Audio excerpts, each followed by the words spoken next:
अस्सलामुअलैकुम दोस्तों, तुसी देख रहे हो देश पंजाब टीवी ते मैं तुहाड़ा मेज़बान मुहम्मद अफजल जोइया। दोस्तों, सब तो पहले अपने चैनल नूं करो सबसक्राइब, बैल दा बटन दबाओ ताकि साड़ी लेटेस्ट और बेहतरीन वीडियो तुहाडे तक बसानी पहुँच सके और तुसी वो वीडियो देखो सब तो पहले।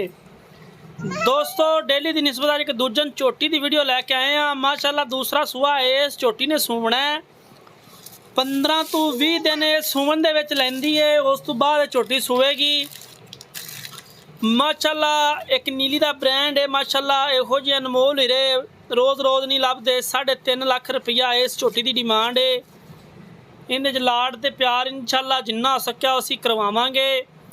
दोस्तां दी नज़र है, वीरां भरावां दे सामने इंशाअल्लाह डेली एक अद्धा जानवर खूबसूरत मुछ बग्गी, मत्थे च फुल्ली, सफेद पुछल, सोहनी सुनक्खी, बड़ी खूबसूरत झोटी है जनाब, वीरां भरावां दे सामने हैगी है।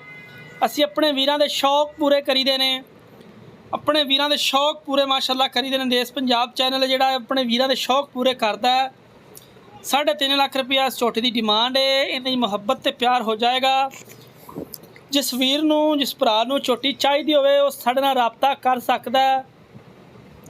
0307 351 85 78 ते जनाब वो साढ़े नाल राबता कर सकता है। झोटी माशाअल्लाह जदों सूवेगी तो झोटी बहन उठन तो तंग हो जाएगी। फिल वक्त 15 तो 20 दिन की झोटी सूंदी।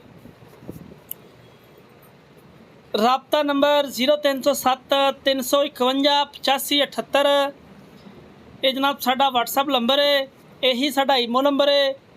उम्मीद करांगे कि साडी अज वाली वीडियो तुहानूं बेहद पसंद आएगी।